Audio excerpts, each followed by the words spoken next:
नमस्कार विद्यार्थी मित्रांनो, माझ्या हे इनडायरेक्ट स्पीचच्या सिरीज मध्ये आपण पाठीमागे 2 व्हिडिओ पाहिलेले आहेत, ज्या 2 व्हिडिओ मध्ये मी तुम्हाला indirect speech of statements and indirect speech of interrogative sentences हा भाग विस्तृतपणे समजावून सांगितलेला आहे। आणि या सिरीज मधला हा जो तिसरा व्हिडिओ आहे, या तिसऱ्या व्हिडिओ मध्ये आपल्याला काय बघायचं आहे की indirect speech of exclamatory sentences हा भाग आपल्याला बघायचा आहे। मग यामध्ये काय कर्त्याचे, क्रियापदाचे आणि जे काही इतर बदल आहेत ते सारखेच असणार आहेत। आणि बदलणार काय, जो काही बदलणारा भाग आहे या ठिकाणी मी तुम्हाला आता पुढच्या विश्लेषणामध्ये समजावून सांगणार आहे। तत्पूर्वी तुम्ही अजूनही माझ्या चॅनलवर नवीन असाल तर कृपया माझा चॅनल सबस्क्राइब करा, जेणेकरून इथून पुढे येणाऱ्या प्रत्येक व्हिडिओ तुम्हाला पाहता येईल। तर चला तर जाऊया आपण। मग होणारे बदल कोणते आहेत? मग पहिला जो बदल आहे तो आहे रिपोर्टिंग वर्बचा। मग रिपोर्टिंग वर्ब इकडे असेल, सेड असेल, सेड टू असेल, टोल्ड असेल किंवा इतर कोणतेही असेल किंवा एक्सक्लेम्ड असेल। तर ह्यापैकी जर डायरेक्ट स्पीच मध्ये कोणतंही रिपोर्टिंग वर्ब असेल तर इनडायरेक्ट स्पीच करताना मात्र आपल्याला एकमेव काय घ्यावं लागणार आहे? एक्सक्लेम्ड, एकमेव घ्यावं लागणार आहे। आणखी त्यामध्ये बदल काय करावा लागणार आहे? मग आपल्याला जर दिलेल्या डायरेक्ट स्पीचच्या सेंटेन्स मध्ये जर दुःखाची भावना असेल, कोणती दुःखाची भावना असेल, तर आपल्याला या एक्सक्लेम्ड सोबत विथ सारू घ्यावं लागणार आहे। आनंदाची भावना असेल तर विथ जॉय घ्यावं लागणार आहे। भीतीदायक असेल तर विथ फिअर। अशा प्रकारचे काही शब्द आपल्याला घ्यावे लागणार आहे। मग हे शब्द केव्हा घ्यायचे? So it is totally depend upon the sentence. मग ते पूर्णतः वाक्यावर अवलंबून असणार आहे। मग दिलेल्या वाक्यामध्ये कोणती भावना आहे आपल्याला कशी कळेल? मग त्यानुसार त्या वाक्यामध्ये इंटरजेक्शन्स असणार आहेत, केवळ प्रयोगी अवयव असणार आहेत। म्हणजे जसं ब्राव्हो असेल, अर्थातच आनंद असेल, मग आपल्याला काय करावं लागणार आहे? With Joy. आणि खूपच आनंद म्हणजे खूपच आनंद असेल, भरपूर आनंदाची भावना जर व्यक्त केली असेल तर आपल्याला विथ ग्रेट जॉय घेऊ शकतो। ब्राव्हो, हुर्रे अशा प्रकारचे जे काही इंटरजेक्शन्स आहेत ते आनंद व्यक्त करतात। मग त्याच्यासाठी आपल्याला काय करावं लागणार आहे? विथ जॉय रिपोर्टिंग वर्ब सोबत घ्यावं लागणार आहे। आणि दुःखाची भावना असेल तर मग कोणती त्याच्यामध्ये असेल? आलास, एरियस, आलास वगैरे असतील अशा प्रकारचे। किंवा इंटरजेक्शन नसताना देखील जर एखाद्या वाक्यामध्ये जर दुःखाची भावना असेल तर आपल्याला काय करूया? विथ सारो घ्यावं लागणार आहे। खूपच दुःख, अति दुःख असेल तर विथ ग्रेट सारो घ्यावं लागणार आहे। आणि भीतीदायक असेल तर with great fear. He exclaimed with great fear, with fear, he exclaimed with सारो, एक्सक्लेम्ड विथ जॉय, अशा प्रकारचे शब्द आपल्याला घ्यावे लागणार आहेत। आणि मग जसं तर तुम्हाला माहिती आहे की रिपोर्टर जशास तसा तो रिपोर्टिंग वर्बचे बदल आताच आपण पाहिलेले आहेत। रिपोर्ट जर एक्सक्लेमेटरी सेंटेन्सच्या म्हणजे ज्या काही भावना आहेत त्या भावनेनुसार हे शब्द 2-3 शब्द आपल्याला जोडावायचे आहेत। आणि इकडे रिपोर्टिंग वर्ब काही असेल तर इकडे मात्र एक्सक्लेम्डच घ्यावं लागणार आहे। आणि सगळ्यात आणखी एक महत्त्वाचा बदल, लिसनर देखील जशास तसा असणार आहे। आणि मग रिपोर्ट आपल्याला या वाक्यामध्ये कंजक्शन म्हणून कशाचा वापर करायचा आहे? दॅटचाच वापर करायचा आहे, दॅटचाच वापर। आणि मग जे काही कर्त्याचे बदल आहेत, क्रियापदाचे बदल आहेत, ते बदल मात्र आपल्याला पूर्वीच्या नियमानुसार, म्हणजे आपण जे पूर्वीच्या व्हिडिओमध्ये शिकलेले आहोत, कोणते?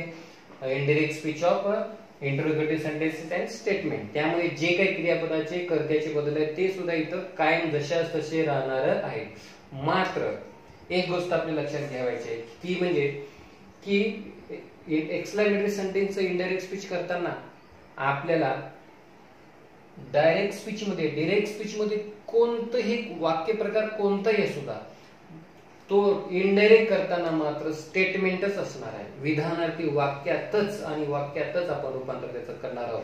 त्याच्यामुळं हा टॉपिक, हे प्रकरण तुम्हाला समजण्यासाठी, so you know very well how to change exclamatory sentences into statements.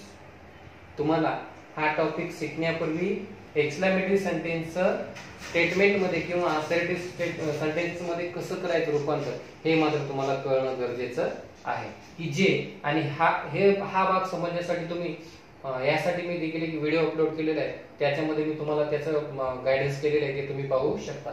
चला तर मग सरळ आपण indirect speech of exclamatory sentences म्हणजे नेमकं बदल होतात म्हणजे ते काय होतात ते आपण पाहू.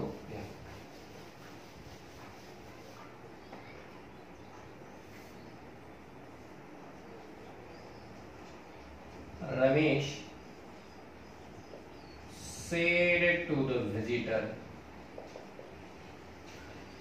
inverted comma, what a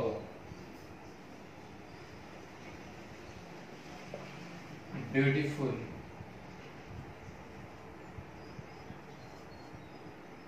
landscape it is. Exclamation mark, inverted comma, close.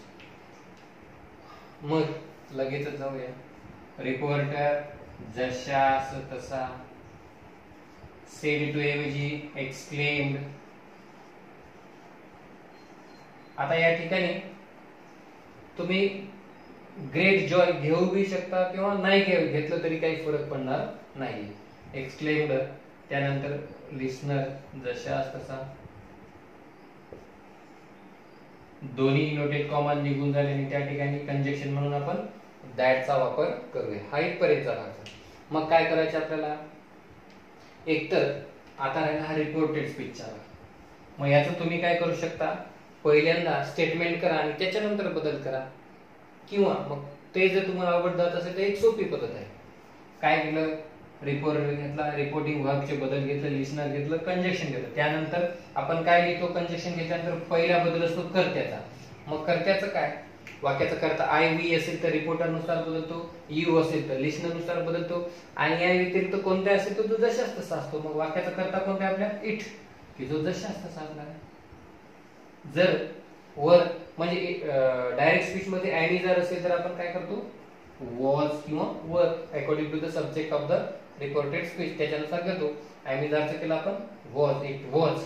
आणि सर्वात महत्वाचा बदल या ठिकाणी व्हॉट अ आहे, याला काढून टाकावं लागेल आपल्याला. आणि तुम्हाला माहितीच आहे व्हॉट अ ला काढून टाकून आपण काय करतो, वगळून अ व्हेरी नावाचा शब्द घेतो. इट वॉज अ व्हेरी, काय उरलं, हा उरलेला भाग लिहून टाकायचा. It was a very beautiful landscape. अशा प्रकारे Ramesh exclaimed the visitor that it was a very beautiful landscape. आणि ते एक he said to me how clever you are. How clever you are. पहिला बदल रिपोर्टर जशास तसा, सेड ऐवजी काय केलं आपण एक्सक्लेम्ड. आता विथ जॉय विथ सर्व कुठे घ्यायचं ते आपण पुढच्या उदाहरणामध्ये पाहू. ही एक्सक्लेम्ड, लिस्नर जशास तसा, इनोटेड कॉमाच्या ठिकाणी दॅट नावाचं कंजक्शन. हे झाले किती बदल झाले, रिपोर्टर, रिपोर्टिंग वर्ब, लिस्नर आणि कंजक्शन. नंतर पहिला बदल कशाचा, कर्त्याचा. वाक्याचं का आपल्याला माहिती आहे की वाक्याचा कर्ता यू असेल तर कोणानुसार बदलतो, या लिस्नरनुसार. आणि यू म्हणणारा जर इथं लिस्नर मी असेल तर आपल्याला बदल काय करावा लागणार आहे त्याचा, आय. You me I. त्याच्यानंतर क्रियापदाचा बदल, ॲमिझारचं काय होणार आहे, वो वॉज किंवा वेअर वाक्याच्या कर्त्यानुसार. आय वॉज, त्याच्यानंतर हाऊला कट करून टाकायचं, काढून टाकायचं. जसं आपल्याला माहितीच आहे हाऊला काढून आपण काय करतो, व्हेरी घेतो. आणि उरलंय काय आता, क्लेवर. आणि शेवटी he exclaimed me that I was very clever. अशा प्रकारे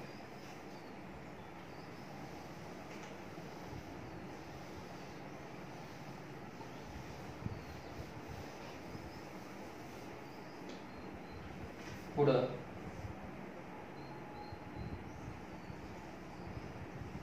Ganesh said, inverted comma, alas, I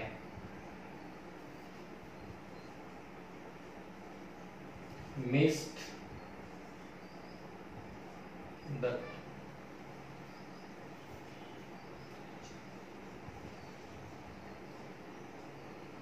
I missed the chance. आता बघा वाक्य प्रकार तोच आहे, फक्त या ठिकाणी अलास नावाचं एक इंटरजेक्शन आहे की जे दुःख व्यक्त करतं. मग त्यासाठी आपण करूया त्याला पुन्हा. रिपोर्टर जशास तसा, सेड ऐवजी आपल्याला काय करायचंय, एक्सक्लेम्ड घ्यायचं आहे. त्यातलं लिस्नर आपल्याकडे नाही, पण या ठिकाणी लास्ट नावाचं जे काही इंटरजेक्शन आहे, so it expresses sorrow, so we have to take what you know I have already told you. जेव्हा दुःखाची भावना असते तेव्हा आपल्याला काय करावं लागेल, with sorrow. Ganesh exclaimed with sorrow. त्यानंतर that पहिला बदल आता कर्त्याचा. काय विथ सॉरो कुठून आला आपल्याला माहितीच आहे की याला काढून टाकावं लागलं आपल्याला. अशा प्रकारचे जे इंटरजेक्शन्स आहेत त्या भावना दाखवण्यासाठी आपण असे शब्द जोडले, त्याच्यामुळे यांची गरज नाहीये. दॅट, मग पहिला बदल कर्त्याचा, आयचा बदल रिपोर्टरनुसार. काय घेऊ आपण, ही. इथं मिस्ड आहे, V2 आहे, आणि आपल्याला माहिती आहे की जर डायरेक्ट स्पीच मध्ये V2 असेल, इनडायरेक्ट मध्ये आपण हॅड प्लस V3, म्हणजे सिंपल पास्टचं काय करतो, past perfect. He had missed, उरलं काय शेवटी, द चान्स, शेवटी फुल स्टॉप. पुन्हा पुन्हा बघून घ्या ते बदल. आणखी एक sentence.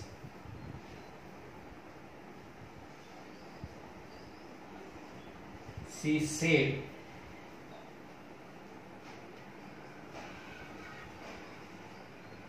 hurry, I talked again. I talked again.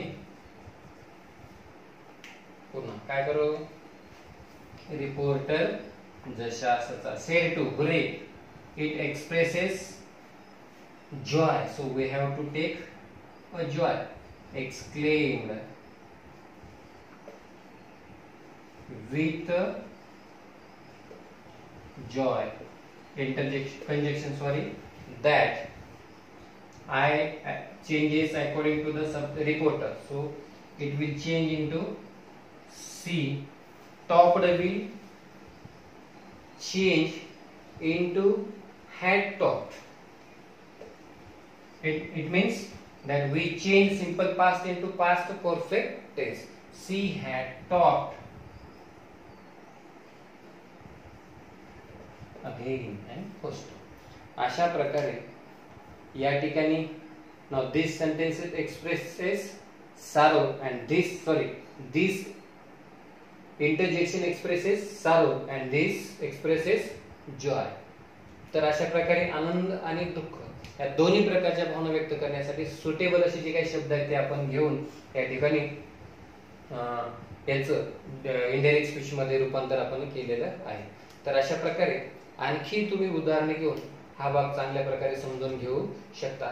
यामधलं आणखी एक उदाहरण घेऊया की जे थोडंसं ऑड आहे, म्हणजे तुम्हाला सांगणं गरजेचं आहे.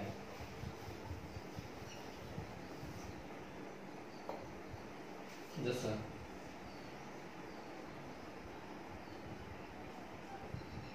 he said, inverted comma, what a loud noise. So there is no subject and no verb for this exclamatory sentence. So how can we change this sentence into indirect speech? So पहिला बदल reporter जशास तसा असतो. said, exclaimed, so conjunction that. इथपर्यंतचा भाग तो सोपा आहे, जो तुम्ही घेतलेला आहे. मग आता मी ज्या व्हिडिओमध्ये आपण एक्सक्लेमेटरी सेंटेन्स स्टेटमेंट शिकलो त्याच्यामध्ये सांगितलं की अशा प्रकारच्या वाक्यासाठी आपण रिझनेबल असे प्रोनाउन्स घ्यायचे. What a loud noise. Noise साठी काय घेतो आपण, इट घेऊया. पहिला बदल काय करायचा, इट. त्यानंतर वर अॅमिझार आहे असं समजून खाली आपण त्याच्यासाठी वॉज वेळ घेऊ शकतो. It was. व्हॉटला काय करायचं, पुन्हा रिमूव्ह करायचं. इट वॉज अ व्हेरी घेतलं आणि उरला काय भाग आता, लाऊड. मग अशा प्रकारचे सेंटेन्स सुद्धा तुम्हाला त्यांचं इनडायरेक्ट स्पीच करता आलं पाहिजे. तर मित्रांनो, अशा प्रकारे आपण exclamatory indirect speech of exclamatory sentences कसं असते ते शिकलेलो आहोत. हा टॉपिक पूर्णतः समजण्यासाठी किंवा एक्सक्लामेटरी सेंटेन्स इनडायरेक्ट करण्यासाठी तुम्हाला या अगोदरचा जो व्हिडिओ तो पूर्णपणे पाहणं गरजेचं आहे. तुम्हाला व्हिडिओ कसा वाटला काय नाही हे मला कॉमेंटद्वारे नक्की कळवा. आता या सिरीज मधला पुढचा व्हिडिओ मी आता लगेचच घेणार, म्हणजे पुढच्या काही दिवसामध्ये तो घेणार आहे की ज्यामध्ये आपण indirect speech of interrogative imperative sentences शिकणार आहोत. तोपर्यंत धन्यवाद.